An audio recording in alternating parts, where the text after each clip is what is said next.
Welcome back to my channel mastering commerce academy. ਤੇ ਅੱਜ ਤੁਹਾਨੂੰ ਮੈਂ ਦੱਸਣਾ ਚਾਹੁੰਦੀ ਹਾਂ ਕਿ ਅਸੀਂ PSSB junior auditor, senior assistant accounts ਤੇ ਆਡਿਟ ਇੰਸਪੈਕਟਰ ਦੇ ਐਗਜ਼ਾਮ ਦੇ ਰਿਲੇਟਡ ਐਜ਼ ਪਰ PSSB ਦੇ ਸਿਲੇਬਸ ਦੇ ਰਿਲੇਟਡ ਨੋਟਸ ਪ੍ਰਿਪੇਅਰ ਕੀਤੇ ਨੇ, ਵਿਚ ਇਜ਼ ਵੈਰੀ ਕੰਸਾਈਜ਼ ਨੋਟਸ ਨੇ ਜੋ ਕਿ ਤੁਹਾਨੂੰ ਕੁਇਕ ਰਿਵੀਜ਼ਨ, ਪ੍ਰੈਕਟਿਸ ਤੇ ਬਹੁਤ ਜ਼ਿਆਦਾ ਹੈਲਪਫੁਲ ਰਹਿਣਗੇ, ਜਿਸ ਦੇ ਲਈ ਤੁਹਾਨੂੰ +1 +2 ਦੀ ਬੁੱਕਸ ਨੂੰ ਦੁਬਾਰਾ ਰੈਫਰ ਨਹੀਂ ਕਰਨਾ ਪਏਗਾ। +1 ਜਿਵੇਂ ਕਿ ਤੁਹਾਨੂੰ ਇਸ ਸਿਲੇਬਸ ਦੇ ਲਈ +1 +2 ਤੇ BCom ਦੀ ਬੁੱਕਸ ਨੂੰ ਰੈਫਰ ਕਰਨਾ ਪਏਗਾ ਬੇਸਿਕਲੀ, ਜੋ ਕਿ ਉਹਨਾਂ ਦੇ ਵਿੱਚੋਂ ਹੀ ਇੱਕ ਬਹੁਤ ਜ਼ਿਆਦਾ ਕੰਸਾਈਜ਼ ਨੋਟਸ ਪ੍ਰਿਪੇਅਰ ਕੀਤੇ ਗਏ ਨੇ ਜਿਨ੍ਹਾਂ ਨੂੰ ਤੁਸੀਂ ਰੈਫਰ ਕਰ ਸਕਦੇ ਹੋ ਸੋ ਦੈਟ ਤੁਹਾਡਾ ਟਾਈਮ ਵੇਸਟ ਨਾ ਹੋਵੇ ਤੇ ਤੁਹਾਡੀ ਕੁਇਕਲੀ ਪ੍ਰੈਕਟਿਸ ਹੋ ਸਕੇ। ਤੇ ਇਹ ਜਿਹੜੇ ਨੋਟਸ ਨੇ ਇਹ ਬੁਲੇਟਸ ਪੁਆਇੰਟਸ ਦੇ ਵਿੱਚ ਬਣਾਏ ਗਏ ਨੇ, ਪੂਰੇ ਟੇਬਲ ਫਾਰਮੈਟ ਦੇ ਵਿੱਚ ਬਣਾਏ ਗਏ ਨੇ, ਸਮਰੀ ਟੇਬਲਸ ਦਿੱਤੇ ਗਏ ਨੇ ਐਂਡ ਦੇ ਵਿੱਚ ਨਾਲ ਐਗਜ਼ਾਮਪਲਸ ਦਿੱਤੀਆਂ ਗਈਆਂ ਨੇ ਜਿਹੜੇ ਵੀ ਟੌਪਿਕ ਦੇ ਨਾਲ ਰਿਕੁਆਇਰਡ ਸੀਗੀਆਂ ਸੋ ਦੈਟ ਇਹ ਤੁਹਾਨੂੰ ਈਚ ਐਂਡ ਐਵਰੀ ਵੇ ਬਹੁਤ ਜ਼ਿਆਦਾ ਹੈਲਪਫੁਲ ਰਹਿਣ। ਤੇ ਅੱਜ ਮੈਂ ਤੁਹਾਨੂੰ ਇਸ ਵੀਡੀਓ ਤੋਂ ਪਹਿਲਾਂ ਮੈਂ 2 ਵੀਡੀਓਜ਼ ਹੋਰ ਵੀ ਪਾ ਚੁੱਕੀ ਹਾਂ। ਇੱਕ ਦੇ ਵਿੱਚ ਮੈਂ ਤੁਹਾਨੂੰ ਫਾਈਨੈਂਸ਼ੀਅਲ ਅਕਾਊਂਟਿੰਗ ਦੇ ਨੋਟਸ ਬਾਰੇ ਪੂਰਾ ਦੱਸਿਆ ਸੀਗਾ ਤੇ ਨਾਲ ਡੈਮੋ ਨੋਟਸ ਦਿਖਾਏ ਸੀਗੇ ਤੇ ਉਸ ਤੋਂ ਬਾਅਦ ਮੈਂ ਤੁਹਾਨੂੰ ਮੈਨੇਜਮੈਂਟ ਅਕਾਊਂਟਿੰਗ ਦੇ ਨੋਟਸ ਦਿਖਾਏ ਸੀਗੇ ਤੇ ਅੱਜ ਮੈਂ ਤੁਹਾਨੂੰ ਦਿਖਾਉਣ ਜਾ ਰਹੀ ਹਾਂ ਕਾਸਟ ਅਕਾਊਂਟਿੰਗ ਦੇ ਨੋਟਸ ਬੇਸਿਕਲੀ ਕਿਵੇਂ ਐਜ਼ ਸੱਚ ਨੇ ਤੇ ਐਜ਼ ਪਰ ਸਿਲੇਬਸ ਮੈਂ ਤੁਹਾਨੂੰ ਉਹਨਾਂ ਦੋਵੇਂ ਵੀਡੀਓਜ਼ ਦੇ ਵਿੱਚ ਵੀ ਤੇ ਅੱਜ ਵੀ ਪੂਰਾ ਸਿਲੇਬਸ ਦੇ ਅਕੋਰਡਿੰਗ 1 to 1 ਟਰਮ ਦਿਖਾਵਾਂਗੇ ਕਿ ਸਾਡੇ ਨੋਟਸ ਦੇ ਵਿੱਚ ਕਿਵੇਂ ਕੋਈ ਵੀ ਟਰਮ ਨੂੰ ਛੱਡਿਆ ਨਹੀਂ ਗਿਆ ਜੋ ਵੀ SS ਬੋਰਡ ਵੱਲੋਂ ਸਿਲੇਬਸ ਦੇ ਵਿੱਚ ਮੈਂਸ਼ਨ ਕੀਤੀ ਗਈ ਹੈ ਸੋ ਦੈਟ ਕਿਤੋਂ ਵੀ ਅਗਰ ਕੁਛ ਵੀ ਪੁੱਛਿਆ ਜਾਵੇ ਤਾਂ ਤੁਹਾਡੇ ਕੋਲ ਉਸ ਦਾ ਆਨਸਰ ਅਵੇਲੇਬਲ ਹੋਵੇ ਐਜ਼ ਪਰ ਸਾਡੇ ਨੋਟਸ। ਠੀਕ ਹੈ ਜੀ। ਸੋ ਲਾਈਕ ਕਾਸਟ ਅਕਾਊਂਟਿੰਗ ਜੋ ਕਿ ਸਿਲੇਬਸ ਦੇ ਵਿੱਚ ਸਟਾਰਟ ਹੁੰਦੀ ਆ ਇਸ ਟੌਪਿਕ ਤੋਂ ਜੀ। ਕਾਸਟ ਅਕਾਊਂਟਿੰਗ ਬੇਸਿਕਲੀ ਮੀਨਿੰਗ ਹੈ, ਆਬਜੈਕਟਿਵ ਹੈ, ਐਡਵਾਂਟੇजेस, ਲਿਮਿਟੇਸ਼ਨਸ ਨੇ। ਸੋ ਲਾਈਕ ਪਹਿਲਾਂ ਤੁਹਾਨੂੰ ਕਾਸਟ ਅਕਾਊਂਟਿੰਗ ਦਾ ਮੀਨਿੰਗ ਹੋਏਗਾ, ਆਬਜੈਕਟਿਵਸ ਹੋਣਗੇ, ਐਡਵਾਂਟੇजेस ਹੋਣਗੇ, ਦੈਨ ਲਿਮਿਟੇਸ਼ਨਸ ਹੋਣਗੀਆਂ। The next is importance of cost accounting to business concerns, which is importance of cost accounting to business concern. Then cost concepts and classifications, which is cost concept in detail, summary charts, then cost classification. ठीक है जी। Then preparation of cost sheet, then preparation of classification by nature, trace, behavior, function, time, decision making, then summary table. Preparation of cost sheet ਹੋਏਗੀ, format ਹੋਏਗਾ, ਉਹਦਾ ਇੱਕ example ਹੋਏਗਾ ਜਿਵੇਂ ਮੈਂ ਤੁਹਾਨੂੰ ਦੱਸਿਆ ਕਿ ਪੂਰਾ ਹਰ ਚੀਜ਼ ਦੇ ਅਕੋਰਡਿੰਗ ਟੇਬਲ ਫੋਰਮੈਟਸ ਦਿੱਤਾ ਹੋਏਗਾ, ਦੈਨ ਉਹਦੇ ਐਗਜ਼ਾਮਪਲਸ ਹੋਣਗੇ, ਉਹ ਸਾਰਾ ਕੁਛ ਹੋਏਗਾ। ਦੈਨ ਕੀ notes and types of cost sheet ਵਗੈਰਾ each and everything is available ਹੈ। Then next topic is accounting for material. Accounting for material ਦੇ ਵਿੱਚ ਦਾ ਨੈਕਸਟ ਟੌਪਿਕ ਆ ਗਿਆ, ਇਹਦੇ ਵਿੱਚ ਤੁਹਾਨੂੰ ਕਾਸਟ ਆਬਜੈਕਟਿਵਸ ਲਾਈਕ ਕੰਸੈਪਟ ਹੋਵੇ, ਆਬਜੈਕਟਿਵ ਹੋਣ, ਟੈਕਨੀਕਸ ਹੋਵੇ ਮਟੀਰੀਅਲ ਕੰਟਰੋਲ ਦੀ, ਇਹ ਵੀ ਤੁਹਾਨੂੰ ਦਿੱਤੀਆਂ ਹੋਈਆਂ ਨੇ। Cost objective, techniques of material control, then techniques हो गया, then is accounting and control of purchase, storage, issue of material. As such, control and accounting for storage, control and accounting for purchase, which is पूरा topic है accounting of and control of purchase, store and issue of material, ये पूरा यही topic है 26, 27, 28 वाला। ठीक है जी। The next topic है methods of pricing material issue, जो कि ये दिता गया है methods of pricing material issue, pricing the methods ਦਿੱਤੇ ਗਏ ਨੇ। then is treatment of material losses, then is treatment of material losses, types of material losses and their treatment, comparison table ਦਿੱਤਾ ਗਿਆ। ਠੀਕ ਹੈ ਜੀ।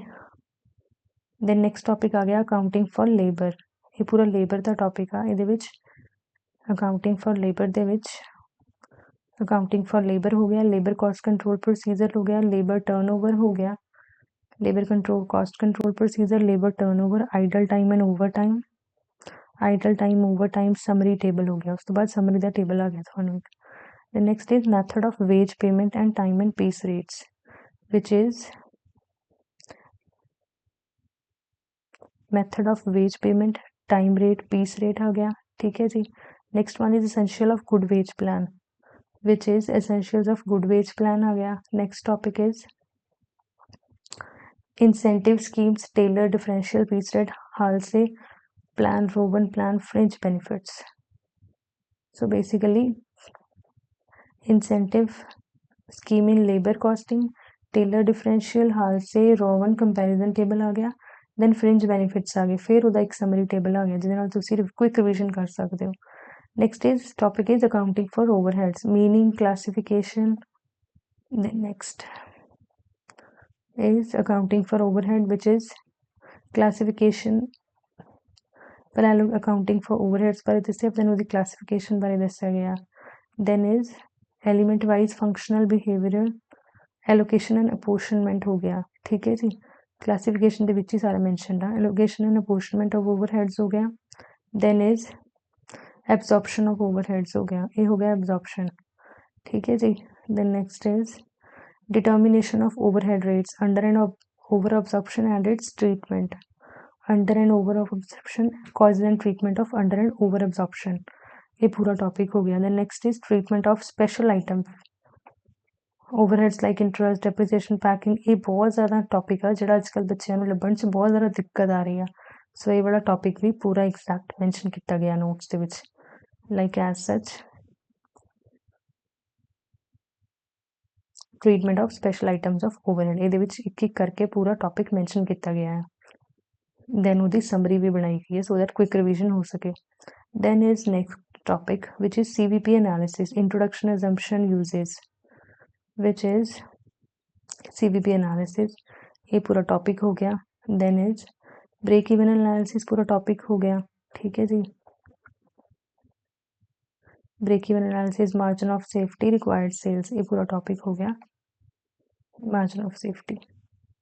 Then is next topic graphical representation and summary table भी हो गया, graphical representation of CVP relationship. ठीक है जी. The next topic आ गया marginal costing and management decisions, which is as such marginal costing and management decisions. Comparison हो गया ਉਹਦਾ marginal and absorption ਦਾ. ठीक है जी, marginal costing versus absorption costing. Then next is contribution, PV ratio, break even, MOS, which is like marginal costing, product costing, ये पूरा topic हो गया ਇੱਥੇ तक.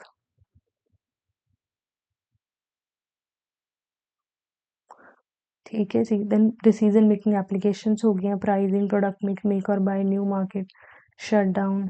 ठीक है जी, जिस ਦੇ ਵਿੱਚ ਇਹ ਟੌਪਿਕ ਆ ਗਿਆ change of product mix, make a decision, explore new market, shut down decisions, ਇਹ ਪੂਰਾ ਟੌਪਿਕ ਦਿੱਤਾ ਗਿਆ. Then is budgeting for planning and controlling, which is as such budgeting, ਤੇ ਨੈਕਸਟ ਪੇਜ ਤੇ for product for profit planning and control, ਇਹ ਸਾਰਾ topic ਦਿੱਤਾ ਗਿਆ.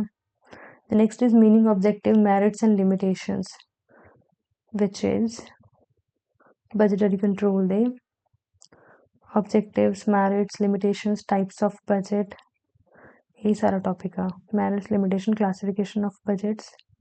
then is fixed versus flexible budgets area.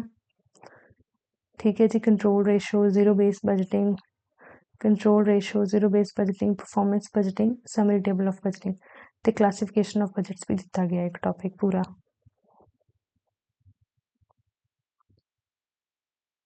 ठीक है जी. then next is responsibility accounting, standard costing, variance analysis. as such responsibility accounting the पूरा topic का concept, objective, type, advantage and limitations, then standard costing and variance analysis आ गया. ठीक है जी, जो कि ये complete topic आ ਜਿਹਦੇ ਵਿੱਚ ਇਹ ਸਾਰਾ ਹੀ mentioned ਆ, like as such standard costing ਦੇ related ਇਹ ਸਾਰਾ mentioned ਆ ਉੱਤੋਂ ਅੱਗੇ. ਠੀਕ ਹੈ ਜੀ, ਥੋੜਾ ਜਿਹਾ ਮੈਂ ਤੁਹਾਨੂੰ ਦਿਖਾ ਦਿੰਦੀ ਹਾਂ ਕਿਵੇਂ ਨੋਟਸ ਨੇ. ਇਹ ਮੇਰੇ ਨੋਟਸ ਨੇ. Like first is cost accounting, ਜਿਹਦੇ ਵਿੱਚ ਉਹਦਾ meaning, cost accounting is a branch of accounting that deals with recording, classifying, analysing, summarising and allocating cost associated with a product, process or service. Basically cost accounting ਕੀ ਹੈ, ਇੱਕ accounting ਦੀ branch ਆ ਜੋ deal ਕਰਦੀ ਹੈ record ਕਰਨ ਦੇ ਵਿੱਚ, ਕਲਾਸੀਫਾਈ ਕਰਨ ਦੇ ਵਿੱਚ, ਐਨਾਲਾਈਜ਼ ਕਰਨ ਦੇ ਵਿੱਚ, ਸਮਰੀ ਬਣਾਉਣ ਦੇ ਵਿੱਚ ਕਾਸਟ ਦੀ, ਜੋ ਕਿ ਕਿਸੇ ਪ੍ਰੋਡਕਟ ਨਾਲ, ਕਿਸੇ ਪ੍ਰੋਸੈਸ ਨਾਲ, ਕਿਸੇ ਸਰਵਿਸ ਨਾਲ ਰਿਲੇਟਡ ਹੋਵੇ. ਇਹ ਬੇਸਿਕਲੀ ਕਾਸਟ ਦੇ ਰਿਲੇਟਡ ਇਨਫੋਰਮੇਸ਼ਨ ਦਿੰਦੀ ਹੈ ਮੈਨੇਜਮੈਂਟ ਨੂੰ, ਸੋ ਦੈਟ ਉਹ ਵਧੀਆ ਡਿਸੀਜ਼ਨ ਮੇਕਿੰਗ 'ਚ ਹੈਲਪ ਕਰ ਸਕਣ, ਕਾਸਟ ਨੂੰ ਕੰਟਰੋਲ ਕੀਤਾ ਜਾ ਸਕੇ ਅਤੇ ਬਜਟ ਪ੍ਰੀਪੇਅਰ ਕੀਤੇ ਜਾ ਸਕਣ. ਅਤੇ ਇਹ ਇਨਵੋਲਵ ਕਰਦੀ ਹੈ caste per unit, caste of production ਅਤੇ ਪ੍ਰੋਫਿਟੇਬਿਲਿਟੀ ਐਨਾਲਿਸਿਸ 'ਤੇ. ਫਸਟ ਟੌਪਿਕ ਕੰਪਲੀਟ ਹੋ ਗਿਆ, objectives. Then is ascertainment of cost per unit. Cost per unit 'ਤੇ ਐਜ਼ ਸਰਟਨ ਅਸੀਂ ਕਰ ਸਕੀਏ, ਕਾਸਟ ਨੂੰ ਕੰਟਰੋਲ ਕਰ ਸਕੀਏ, ਐਫੀਸ਼ੀਐਂਸੀ ਨੂੰ ਇੰਪਰੂਵ ਕਰ ਸਕੀਏ, ਪ੍ਰੋਫਿਟ ਪਲੈਨਿੰਗ ਤੇ ਡਿਸੀਜ਼ਨ ਮੇਕਿੰਗ ਕਰ ਸਕੀਏ, ਇਨਵੈਂਟਰੀ ਦੀ ਵੈਲੂਏਸ਼ਨ ਕਰ ਸਕੀਏ ਅਤੇ ਬਜਟਰੀ ਕੰਟਰੋਲ ਕਰ ਸਕੀਏ. ਤੇ ਮੈਨੇਜਮੈਂਟ ਨੂੰ ਬੇਸਿਕਲੀ ਹੈਲਪ ਕਰ ਸਕੀਏ ਸੈਲਿੰਗ ਪ੍ਰਾਈਸ ਰੱਖਣ ਦੇ ਵਿੱਚ ਤੇ ਟੈਂਡਰਿੰਗ ਤੇ ਬਿਡਿੰਗ ਦੇ ਵਿੱਚ। The next topic is advantages of cost accounting. Like cost control ਦੇ ਵਿੱਚ ਹੈਲਪ ਕਰਦੀ ਆ ਤੇ ਇਹ ਉਹਦਾ ਐਕਸਪਲੇਨੇਸ਼ਨ ਵੀ ਕਿਵੇਂ ਹੈਲਪ ਕਰਦੀ ਆ। ਡਿਸੀਜ਼ਨ ਮੇਕਿੰਗ ਟੂਲ ਆ, ਹੈਲਪ ਕਰਦਾ ਹੈ ਸਾਨੂੰ ਕਿ ਸਾਨੂੰ ਬਣਾਉਣਾ ਚਾਹੀਦਾ ਹੈ, ਬਾਈ ਕਰਨਾ ਚਾਹੀਦਾ ਹੈ, ਸ਼ਟ ਡਾਊਨ ਕਰ ਦੇਣਾ ਚਾਹੀਦਾ, etcetera. Then selling price fix ਕਰਨ ਦੇ ਵਿੱਚ ਹੈਲਪ ਕਰਦਾ ਹੈ। ਦੈਨ ਪ੍ਰੋਫਿਟੇਬਿਲਿਟੀ ਐਕਟੀਵਿਟੀਜ਼ ਦੇ ਵਿੱਚ ਹੈਲਪ ਕਰਦਾ ਆ। ਦੈਨ ਵੇਸਟ ਨੂੰ ਐਲੀਮੀਨੇਟ ਕਰਦਾ ਆ। ਤੇ ਇਨਵੈਂਟਰੀ ਵੈਲੂਏਸ਼ਨ ਵਿੱਚ ਬਹੁਤ ਜ਼ਿਆਦਾ ਹੈਲਪ ਕਰਦਾ ਹੈ। Next topic is limitations of cost accounting. Basically ਇਹ ਕੋਈ ਫਾਈਨੈਂਸ਼ੀਅਲ ਅਕਾਊਂਟਿੰਗ ਦਾ ਸਬਸਟੀਟਿਊਟ ਨਹੀਂ ਹੈਗਾ। ਲਾਈਕ ਫਾਈਨੈਂਸ਼ੀਅਲ ਅਕਾਊਂਟਿੰਗ ਆਪਣੇ ਲੈਵਲ ਤੇ ਕੰਮ ਕਰਦੀ ਹੈ, ਕਾਸਟ ਅਕਾਊਂਟਿੰਗ ਆਪਣੇ ਲੈਵਲ ਤੇ ਕੰਮ ਕਰਦੀ ਹੈ।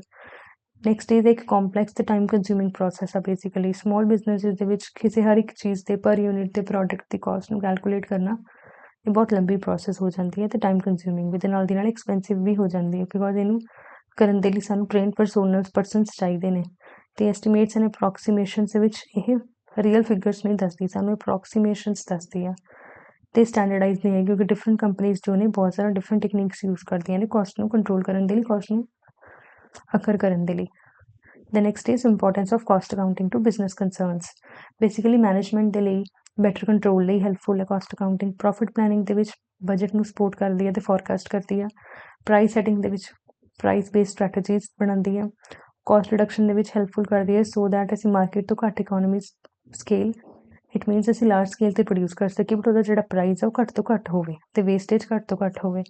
ਤੇ ਪ੍ਰੋਡਕਸ਼ਨ ਡਿਪਾਰਟਮੈਂਟ ਨੂੰ ਹੈਲਪ ਕਰਦੀ ਹੈ ਕਾਸਟ ਕੰਟਰੋਲ ਦਾ ਟਾਰਗੇਟ ਰੱਖਣ ਲਈ ਤੇ ਐਫੀਸ਼ੀਐਂਸੀ ਦੇ ਲਈ। ਫਾਈਨਾਂਸ ਡਿਪਾਰਟਮੈਂਟ ਨੂੰ ਹੈਲਪ ਕਰਦੀ ਹੈ ਐਕਸਪੈਂਡੀਚਰ ਕੰਟਰੋਲ ਕਰਨ ਦੇ ਲਈ ਤੇ ਕਾਸਟ ਐਕੂਰੇਟਲੀ ਐਲੋਕੇਟ ਕਰਨ ਦੇ ਲਈ। Then is cost concept. Cost concept ਦੇ ਵਿੱਚ ਬੇਸਿਕਲੀ ਜਿਹੜੀ ਕਾਸਟ ਆ ਉਹਨੂੰ ਡਿਫਰੈਂਟ ਟਾਈਪ ਦੇ ਵਿੱਚ ਵੰਡਿਆ ਗਿਆ as such. Like first is fixed cost. Fixed cost ਕੀ ਆ, ਜੋ ਕਿ ਕਾਂਸਟੈਂਟ ਰਹਿੰਦੀ ਆ। ਐਜ਼ ਸੱਚ ਆਊਟਪੁੱਟ ਜਾਂ ਪ੍ਰੋਡਕਸ਼ਨ ਦਾ ਲੈਵਲ ਜਿੰਨਾ ਮਰਜ਼ੀ ਹੁੰਦਾ ਰਹੇ ਬਟ ਉਹਦੀ ਜਿਹੜੀ ਕਾਸਟ ਆ ਉਹ ਫਿਕਸਡ ਹੀ ਰਹਿਣੀ ਆ। ਲਾਈਕ ਇੱਕ ਫੈਕਟਰੀ ਦਾ ਅਗਰ ਰੈਂਟ ਆ 50,000 ਰੁਪੀਜ਼ ਪਰ ਮੰਥ, ਚਾਹੇ ਤੁਸੀਂ 1 ਯੂਨਿਟ ਪ੍ਰੋਡਿਊਸ ਕਰੋ ਚਾਹੇ ਤੁਸੀਂ 10,000 ਯੂਨਿਟ ਪ੍ਰੋਡਿਊਸ ਕਰੋ, ਜਿਹੜਾ ਰੈਂਟ ਆ ਇੱਕ ਫੈਕਟਰੀ ਦਾ ਉਹ ਸੇਮ ਹੀ ਰਹਿਣਾ ਆ। ਸੋ ਇਟ ਮੀਨਸ ਉਹ ਹੁੰਦੀ ਆ ਉਹਦੀ ਫਿਕਸਡ ਕਾਸਟ, ਜੋ ਕਿ ਹੈਲਪ ਕਰਦੀ ਹੈ ਸਾਨੂੰ ਬ੍ਰੇਕ ਇਵਨ ਐਨਾਲਿਸਿਸ ਦੇ ਵਿੱਚ। ਸੋ ਇਹ ਫਸਟ ਹੋ ਗਈ। Second is variable cost. Variable cost basically ਜੋ ਵੇਰੀ ਕਰਦੀ ਹੈ directly with the level of production. ਅਗਰ ਅਸੀਂ ਪ੍ਰੋਡਕਸ਼ਨ ਨੂੰ ਵਧਾਈ ਜਾਵਾਂਗੇ ਤਾਂ ਜੋ ਵੇਰੀਏਬਲ ਕਾਸਟ ਹੈ ਉਹ ਡਾਇਰੈਕਟਲੀ ਘਟਦੀ ਰਹਿੰਦੀ, ਪਰ ਅਗਰ ਅਸੀਂ ਪ੍ਰੋਡਕਸ਼ਨ ਨੂੰ ਘਟਾਈ ਜਾਵਾਂਗੇ ਤਾਂ ਵੇਰੀਏਬਲੀ ਇਨਕਰੀਜ਼ ਹੋਈ ਜਾਏਗੀ। ਲਾਈਕ ਰॉ ਮਟੀਰੀਅਲ ਦੀ ਕਾਸਟ ਆ, ਅਗਰ ਮਟੀਰੀਅਲ ਪਰ ਯੂਨਿਟ ਆ 200 ਰੁਪਏ, ਦੈਨ ਫॉर 500 ਰੁਪੀਜ਼ ਉਹ ਕਿੰਨੇ ਦਾ ਪਏਗਾ ਸਾਨੂੰ 1 ਲੱਖ ਰੁਪੀਜ਼ ਦਾ ਪਰ ਯੂਨਿਟ। ਅਗਰ ਉਹ 200 ਰੁਪਏ ਅਗਰ 500 ਯੂਨਿਟਾਂ ਲਈ ਚਾਹੀਦਾ ਤਾਂ 5 into 2 which is 1 lakh rupees ਤੇ ਯੂਜ਼ਫੁਲ ਆ ਮਾਰਜਨਲ ਕਾਸਟਿੰਗ ਲਈ ਤੇ ਬਜਟਿੰਗ ਲਈ। Third one is semi variable mixed cost. Semi variable basically ਕੁਝ ਫਿਕਸਡ ਹੋਏਗੀ ਕੁਝ ਵੇਰੀਏਬਲ ਹੋਏਗੀ। ਲਾਈਕ ਇਹਦੇ ਵਿੱਚ ਫਿਕਸਡ ਫੈਕਟਰ ਵੀ ਹੋਏਗਾ ਤੇ ਵੇਰੀਏਬਲ ਫੈਕਟਰ ਐਲੀਮੈਂਟ ਵੀ ਹੋਏਗਾ। ਲਾਈਕ ਜੋ ਇਲੈਕਟ੍ਰਿਸਿਟੀ ਬਿੱਲ ਹੈ 2,000 ਰੁਪਏ ਉਹ ਫਿਕਸ ਹੈ per 10 per machine hour plus 10 rupees per machine hour ਤੇ need in cost controlling and flexible budgeting. Next is direct cost. Cost ਜੋ ਕਿ ਡਾਇਰੈਕਟਲੀ ਟ੍ਰੇਸ ਕੀਤੀ ਜਾ ਸਕਦੀ ਹੈ ਸਪੈਸੀਫਿਕ ਪ੍ਰੋਡਕਟ ਜੋਬ ਜਾਂ department wise. Like direct material use ਹੁੰਦਾ ਹੈ ਵਿਚ ਇਜ਼ 1000 ਪਰ ਯੂਨਿਟ, ਡਾਇਰੈਕਟ ਲੇਬਰ ਯੂਜ਼ ਹੁੰਦੀ ਹੈ 300 ਪਰ ਯੂਨਿਟ। ਇਹ ਸਾਨੂੰ ਪ੍ਰਾਈਮ ਕਾਸਟ ਕੈਲਕੂਲੇਟ ਕਰਨ ਲਈ ਹੈਲਪਫੁਲ ਆ which is direct labour, direct material plus direct overheads. ਤੇ ਨੈਕਸਟ ਇਜ਼ ਇਨਡਾਇਰੈਕਟ ਕਾਸਟ, ਜੋ ਕਿ ਕਿਸੇ ਵੀ ਪ੍ਰੋਡਕਟ ਨਾਲ ਡਾਇਰੈਕਟਲੀ ਰਿਲੇਟ ਨਾ ਕਰਦੇ ਹੋਏ ਇਨਡਾਇਰੈਕਟਲੀ ਰਿਲੇਟ ਆ। ਲਾਈਕ ਅਗਰ ਇੱਕ ਫੈਕਟਰੀ ਆ ਉਹਦਾ ਸੁਪਰਵਾਈਜ਼ਰ ਕੰਮ ਕਰ ਰਿਹਾ ਉਹਦੀ ਸੈਲਰੀ ਜਿਹੜੀ ਹੁੰਦੀ ਆ ਉਹ ਹੈਗੀ ਆ 25,000 ਰੁਪਏ। ਸੋ ਇਹ ਉਸ ਫੈਕਟਰੀ ਦੇ ਲਾਈਕ ਐਜ਼ ਸੱਚ ਰੈਂਟ ਹੋ ਗਿਆ, ਉਹ ਹੋ ਗਈ ਫਿਕਸਡ ਕਾਸਟ। ਉਹਦੇ ਨਾਲ ਜਿਹੜੇ ਰਿਲੇਟਡ ਆ ਉਸ ਫੈਕਟਰੀ ਨੂੰ ਸੁਪਰਵਾਈਜ਼ ਕਰਨ ਦੇ ਲਈ ਜਿਹੜੇ ਪਰਸਨ ਨੂੰ ਸੈਲਰੀ ਦਿੱਤੀ ਜਾ ਰਹੀ ਆ ਉਹ ਹੋ ਗਿਆ ਇਨਡਾਇਰੈਕਟ ਕਾਸਟ। ਇਹ ਬਹੁਤ ਸਾਰੀ ਟਾਈਪਸ ਦੀ ਹੁੰਦੀ ਹੈ ਲਾਈਕ ਫੈਕਟਰੀ ਓਵਰਹੈਡ, ਫੈਕਟਰੀ ਦੇ ਖਰਚੇ ਹੋ ਗਏ। ਐਡਮਿਨ ਓਵਰਹੈਡ ਉਸ ਨੂੰ ਐਡਮਿਨਿਸਟ੍ਰੇਟਿਵ ਪਰਸਨਸ ਦੇ ਦੁਆਰਾ ਚਲਾਉਣ ਦਾ ਖਰਚਾ ਹੋ ਗਿਆ। ਸੈਲਿੰਗ ਐਂਡ ਡਿਸਟਰੀਬਿਊਸ਼ਨ ਓਵਰਹੈਡਸ ਹੋ ਗਏ, ਉਹਨੂੰ ਵੇਚਣ ਦੇ ਉਹਨੂੰ ਡਿਸਟਰੀਬਿਊਟ ਕਰਨ ਦੇ ਖਰਚੇ ਹੋ ਗਏ। ਸੋ ਇਹ ਸੀਗੇ ਸਾਡੇ ਕਾਸਟ ਅਕਾਊਂਟਿੰਗ ਦੇ ਡੈਮੋ ਨੋਟਸ। ਤੇ ਅਗਰ ਤੁਸੀਂ ਇਹ ਨੋਟਸ ਨੂੰ ਪਰਚੇਸ ਕਰਨਾ ਚਾਹੁੰਦੇ ਹੋ ਜੋ ਕਿ BSSP ਦੇ ਸਿਲੇਬਸ ਦੇ ਅਕੋਰਡਿੰਗ ਇਨ ਬਿਨ ਬਣਾਏ ਗਏ ਨੇ ਤਾਂ ਤੁਸੀਂ ਸਾਨੂੰ ਸਾਡੇ ਟੈਲੀਗ੍ਰਾਮ ਚੈਨਲ ਨੂੰ ਜੁਆਇਨ ਕਰ ਸਕਦੇ ਹੋ ਜਿਸ ਦਾ ਲਿੰਕ ਡਿਸਕ੍ਰਿਪਸ਼ਨ ਦੇ ਵਿੱਚ ਮੈਂਸ਼ਨ ਆ। ਮਾਸਟਰਿੰਗ ਕਾਮਰਸ ਅਕੈਡਮੀ ਸਾਡੇ ਟੈਲੀਗ੍ਰਾਮ ਚੈਨਲ ਦਾ ਨਾਂ ਆ ਤੇ ਸਾਨੂੰ ਤੁਸੀਂ ਮੇਲ ਵੀ ਕਰ ਸਕਦੇ ਹੋ masteringcommerce80@gmail.com ਤੇ, ਜੋ ਕਿ ਮੇਲ ਆਈਡੀ ਡਿਸਕ੍ਰਿਪਸ਼ਨ ਦੇ ਵਿੱਚ ਆਲਰੇਡੀ ਮੈਂਸ਼ਨ ਕੀਤੀ ਗਈ ਹੈ। ਜੇ ਤੁਸੀਂ ਇਹ ਨੋਟਸ ਪਰਚੇਸ ਕਰਨਾ ਚਾਹੁੰਦੇ ਹੋ ਤਾਂ ਤੁਹਾਨੂੰ 800 ਰੁਪੀਜ਼ ਦੇ ਪੈਣਗੇ ਸਿਰਫ, ਜਿਸ ਦੇ ਵਿੱਚ ਤੁਹਾਨੂੰ ਫਾਈਨੈਂਸ਼ੀਅਲ ਅਕਾਊਂਟਿੰਗ ਦੇ ਪੂਰੇ ਨੋਟਸ ਮਿਲਣਗੇ, ਟੈਲੀ ਦੇ ਪੂਰੇ ਨੋਟਸ ਮਿਲਣਗੇ, ਕਾਰਪੋਰੇਟ ਅਕਾਊਂਟਿੰਗ ਦੇ ਪੂਰੇ ਨੋਟਸ ਮਿਲਣਗੇ, ਕਾਸਟ ਅਕਾਊਂਟਿੰਗ ਦੇ ਪੂਰੇ ਨੋਟਸ ਮਿਲਣਗੇ ਤੇ ਮੈਨੇਜਮੈਂਟ ਅਕਾਊਂਟਿੰਗ ਦੇ ਪੂਰੇ ਨੋਟਸ ਮਿਲਣਗੇ। ਮਤਲਬ ਸਿਲੇਬਸ ਦੇ ਵਿੱਚ ਜਦੋਂ ਇੱਕ ਟਰਮ ਮੈਂਸ਼ਨ ਕੀਤੀ ਹੈ ਉਸ ਦੇ ਰਿਲੇਟਡ ਜੋ ਵੀ ਇੰਪੋਰਟੈਂਟ ਮਟੀਰੀਅਲ ਬਣਦਾ ਹੈ ਪੇਪਰ ਦੇ ਰਿਗਾਰਡਿੰਗ, ਐਗਜ਼ਾਮ ਦੇ ਰਿਗਾਰਡਿੰਗ, ਉਹ ਸਾਰਾ ਇਹਨਾਂ ਨੋਟਸ ਦੇ ਵਿੱਚ ਮੈਂਸ਼ਨ ਕੀਤਾ ਗਿਆ ਤੇ ਇਹ ਨੋਟ ਇੰਨੇ ਜ਼ਿਆਦਾ ਕੰਸਾਈਜ਼ ਬਣਾਏ ਗਏ ਨੇ ਕਿ ਤੁਸੀਂ ਘੱਟ ਤੋਂ ਘੱਟ ਟਾਈਮ ਦੇ ਵਿੱਚ ਨੰਬਰ ਆਫ ਟਾਈਮ ਇਹਨਾਂ ਦੀ ਰਿਵੀਜ਼ਨ ਕਰ ਸਕਦੇ ਹੋ ਸੋ ਦੈਟ ਇਹ ਤੁਹਾਨੂੰ ਐਗਜ਼ਾਮ ਕਰੈਕ ਕਰਨ ਦੇ ਵਿੱਚ ਬਹੁਤ ਜ਼ਿਆਦਾ ਹੈਲਪਫੁਲ ਰਹਿਣਗੇ ਤੇ ਜਿਹੜੇ ਨੋਟਸ ਨੇ ਤੁਹਾਨੂੰ ਮਿਲਣਗੇ 800 ਰੁਪੀਸ ਦੇ ਵਿੱਚ ਤੇ ਨਾਲ ਅਗਰ ਤੁਸੀਂ ਨੋਟਸ ਦੇ ਮੌਕ ਟੈਸਟ ਵੀ ਲੈਣਾ ਚਾਹੁੰਦੇ ਹੋ ਸਾਡੀ ਮੌਕ ਟੈਸਟ ਦੀ ਸੀਰੀਜ਼ ਵੀ 2 ਜੁਲਾਈ ਤੋਂ ਸਟਾਰਟ ਹੋਈ ਹੈ ਆਲਰੇਡੀ ਚੱਲ ਰਹੀ ਹੈ ਤੇ ਬਹੁਤ ਸਾਰੇ ਸਟੂਡੈਂਟਸ ਉਹਦੇ ਵਿੱਚ ਇਨਰੋਲ ਕੀਤਾ ਹੋਇਆ ਤੇ ਆਪਣਾ ਬਹੁਤ ਜ਼ਿਆਦਾ ਉਹਨਾਂ ਦੇ ਪੋਜ਼ਿਟਿਵ ਰਿਵਿਊਜ਼ ਨੇ ਜੋ ਕਿ ਤੁਸੀਂ ਟੈਲੀਗ੍ਰਾਮ ਚੈਨਲ ਤੇ ਜਾ ਕੇ ਚੈੱਕ ਕਰ ਸਕਦੇ ਹੋ ਸਾਡੇ ਠੀਕ ਹੈ ਜੀ ਤੇ ਬਹੁਤ ਜ਼ਿਆਦਾ ਬੱਚਿਆਂ ਦੀ ਡਿਮਾਂਡ ਆ ਰਹੀ ਸੀ ਕਿ ਨੋਟਸ ਪ੍ਰਿਪੇਅਰ ਕਰੋ ਪਲੀਜ਼ ਸਾਨੂੰ ਨੋਟਸ ਵੀ ਇਸ਼ੂ ਕਰਵਾਏ ਜਾਣ ਤਾਂ ਉਸੇ ਕਰਕੇ ਇਹ ਨੋਟਸ ਜਿਹੜੇ ਸੀਗੇ ਪ੍ਰਿਪੇਅਰ ਕੀਤੇ ਸੀਗੇ ਤੇ ਹੁਣ ਮੈਂ ਤੁਹਾਨੂੰ 1 ਬਾਏ 1 ਪਹਿਲਾਂ financial accounting then management accounting ਤੇ ਦੈਨ ਕਾਸਟ ਅਕਾਊਂਟਿੰਗ ਦੇ ਨੋਟਸ ਵੀ ਦਿਖਾਤੇ ਵੀ ਕਿਵੇਂ ਤੁਸੀਂ ਇਹਨਾਂ ਨੂੰ ਰਿਵਾਈਜ਼ ਕਰ ਸਕਦੇ ਹੋ ਕਿਵੇਂ ਤੁਸੀਂ ਟੌਪਿਕ ਵਾਈਜ਼ ਪ੍ਰਿਪੇਅਰ ਕਰ ਸਕਦੇ ਹੋ ਘੱਟ ਤੋਂ ਘੱਟ ਟਾਈਮ ਦੇ ਵਿੱਚ ਜ਼ਿਆਦਾ ਤੋਂ ਜ਼ਿਆਦਾ ਆਊਟਪੁੱਟ ਲੈ ਕੇ ਆ ਸਕਦੇ ਹੋ ਆਪਣੇ ਠੀਕ ਹੈ ਜੀ ਤੇ ਅਗਰ ਤੁਸੀਂ ਨਾਲ ਮੌਕ ਟੈਸਟ ਪਰਚੇਸ ਕਰਨਾ ਚਾਹੁੰਦੇ ਹੋ ਤਾਂ ਜਿਹੜੇ 10 ਮੌਕ ਟੈਸਟ ਨੇ ਉਹ ਤੁਹਾਨੂੰ 150 ਰੁਪੀਸ ਦੇ ਮਿਲਣਗੇ ਜਿਹੜੇ 40 ਮੌਕ ਟੈਸਟ ਨੇ ਉਹ ਤੁਹਾਨੂੰ 500 ਰੁਪੀਸ ਦੇ ਮਿਲਣਗੇ ਬਟ ਅਗਰ ਤੁਸੀਂ ਕੰਬੀਨੇਸ਼ਨ ਦੇ ਵਿੱਚ ਪਰਚੇਸ ਕਰਨਾ ਚਾਹੁੰਦੇ ਹੋ ਲਾਈਕ ਨੋਟਸ ਵੀ ਪਰਚੇਸ ਕਰਨਾ ਚਾਹੁੰਦੇ ਹੋ ਤੇ ਮੌਕਸ ਵੀ ਪਰਚੇਸ ਕਰਨਾ ਚਾਹੁੰਦੇ ਹੋ ਤੇ ਤੁਹਾਨੂੰ ਡਿਸਕਾਊਂਟ ਮਿਲ ਜਾਏਗਾ ਜੋ ਕਿ ਤੁਸੀਂ ਮੇਲ ਕਰਕੇ ਪਤਾ ਕਰ ਸਕਦੇ ਹੋ ਸਾਡੀ ਈਮੇਲ ਆਈਡੀਜ਼ ਤੇ ਠੀਕ ਹੈ ਜੀ ਲਾਈਕ ਐਸਟ ਨੋਟਸ ਤੁਹਾਨੂੰ 800 ਦੇ ਪੈਣਗੇ ਨੋਟਸ ਵਿਦ 10 ਮੌਕ ਟੈਸਟ ਤੁਹਾਨੂੰ 900 ਦੇ ਪੈਣਗੇ ਤੇ ਨੋਟਸ ਵਿਦ 40 ਮੌਕ ਟੈਸਟ ਤੁਹਾਨੂੰ 1100 ਰੁਪੀਸ ਦੇ ਪੈਣਗੇ only so up to you ਆਪਣੀ ਪ੍ਰੈਪਰੇਸ਼ਨ ਨੂੰ ਬੂਸਟ ਕਰਨ ਦੇ ਲਈ ਸਾਡੇ ਨੋਟਸ ਨੂੰ ਪਰਚੇਸ ਕਰੋ ਤੇ ਪੂਰਾ ਫਾਇਦਾ ਉਠਾਓ ਤੇ ਅਗਰ ਤੁਸੀਂ ਫ੍ਰੀ ਮੌਕ ਟੈਸਟ ਚਾਹੁੰਦੇ ਹੋ ਤਾਂ ਤੁਸੀਂ ਸਾਡਾ ਟੈਲੀਗ੍ਰਾਮ ਚੈਨਲ ਜ਼ਰੂਰ ਜੁਆਇਨ ਕਰੋ ਉੱਥੇ ਡੇਲੀ 10 MCQs ਪਾਏ ਜਾਂਦੇ ਨੇ ਐਡਵਾਂਸ ਲੈਵਲ ਦੇ ਪੂਰੇ ਜੋ ਕਿ ਤੁਹਾਨੂੰ ਪੇਪਰ ਦੇ ਟਾਈਪ ਪੂਰਾ ਪ੍ਰੈਕਟਿਸ ਕਰਵਾਉਣਗੇ ਕਿ ਕਿਵੇਂ ਤਾਂ ਕੁਐਸਚਨ PSSB ਜਾਂ PPSC ਫਰੇਮ ਕਰਕੇ ਪਾਉਂਦੀ ਹੈ ਸੋ ਦੈਟ ਤੁਹਾਨੂੰ ਪੂਰਾ ਐਨਾਲਿਟੀਕਲ ਥਿੰਕਿੰਗ ਦੇ ਵਿੱਚ ਉਹਦਾ ਆਨਸਰ ਦੇਣਾ ਪਏਗਾ so this is all about today thank you so much for watching see you in the other video